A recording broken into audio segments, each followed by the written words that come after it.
It began quietly in a small English village called Scole, not with headlines, but with a handful of people who kept turning up in the same basement and waited for the impossible to happen. Between 1993 and 1998, this group of sitters and mediums held a long series of sessions in the dark. Not one sensational night, but years of repeated sittings, and over time, the events they described became louder than any gossip. Unexplained lights, voices from nowhere, objects that seemed to arrive out of thin air, and photographs that appeared to have been made in absolute darkness. That 5 year arc is what people now call the Scole Experiment. Hello and welcome back to Adsby Online Classes YouTube channel. Please do subscribe to our channel if you have not done it so far and hit the bell icon to get notifications of all my uploads. Please do give a thumbs up if you like this video after seeing it and don't skip it, watch it completely. Picture a room, a modest house in Norfolk, a basement made colder by shadow, a circle of chairs, camera setup, tape recorders rolling, and a team of four co participants Robin and Sandra Foy, and Diana and Alan Bennett, who sat together night after night. Over the time, the sittings attracted visitors, amateur investigators, photographers, journalists, and eventually members of Society for Psychical Research, scholars who thought that these phenomena might be worth careful study. The investigators did not come as true believers or tabloid hunters, but as methodical observers, and their reports would prove both consequential and controversial. What happened in the dark? The catalogue of claims is cinematic. Witnesses reported small, intelligent lights that darted around the room, sometimes touching sitters and sometimes moving as if they had a purpose. Objects, or apports in the language of mediumship, were said to appear in the sessions area. Crystals, coins, and other small items that were claimed to have been brought by the unseen presences. People told of partial materializations, hands, or partial silhouettes that some sitters said they could see or feel. Voices occasionally spoke directly in the dark, delivering messages allegedly from specific deceased persons. There were tactile phenomena too, touches on hands and shoulders, sudden changes in temperature, or breezes when no vent was open. These reports, repeated again and again by different observers, are the core of the Scole story. But the element that pushed the Scole sittings from oddity to headline was the film experiments. On several nights, the group placed fresh rolls of photographic film inside sealed, locked containers and then left them in the dark sessions room. When those sealed boxes were later opened and the film developed, investigators found images, portraits, words, symbols imprinted where no human photographer could have exposed them. The claim that undeveloped film, sealed and left in darkness, came back with pictures is the single most cited and debated piece of evidence from Scole. It's also the piece that forced professional journals and the Society for Psychical Research to take notice and to create long, detailed accounts. Because the group's work was unusual and repeatable, the Society for Psychical Research sent experienced investigators to observe and write up what they saw.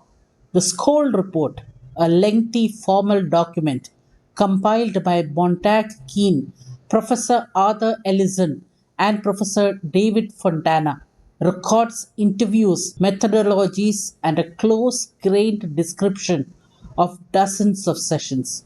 Those investigators attempted to document controls, to catalog conditions, and to separate what they could be reproduced by ordinary means from what could not. Their involvement made the experiment part fieldwork, part detective story, and part scientific inquiry. As footage, photos, and first hand testimony accumulated, authors and filmmakers took notice. Grant and Jane Solomon compiled a full book that assembled interviews and records from the later years of the experiments, a documentary film. Released under titles like Scole, The Afterlife Experiment, or The Afterlife Investigations, presented footage from the sittings and interviews with participants and investigators.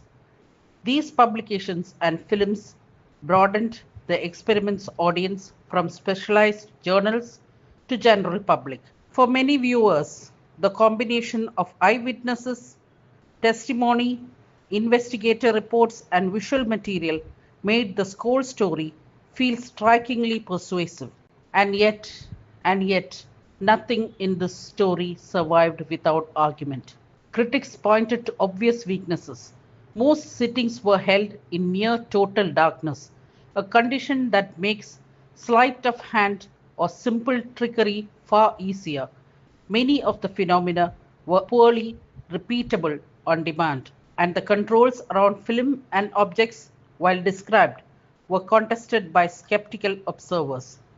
Bloggers, independent investigators, and some commentators argued that the Scole sessions lacked the tight experimental controls necessary to rule out fraud, accidental contamination, or creative interpretation.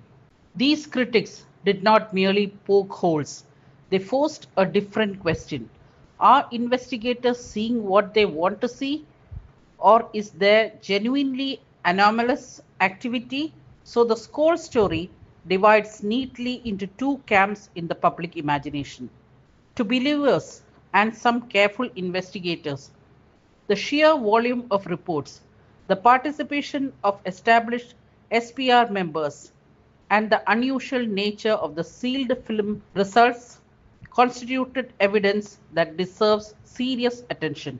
To skeptics and many magicians, the setting and the possibility of trickery in the dark make Scole an unconvincing case. The phenomena could be explained by misdirection, hoax, or experimental flaws. Part of what makes Scole fascinating is that both sides include credible, intelligent people, not merely fringe characters, but also academics, technicians, and long-time investigators.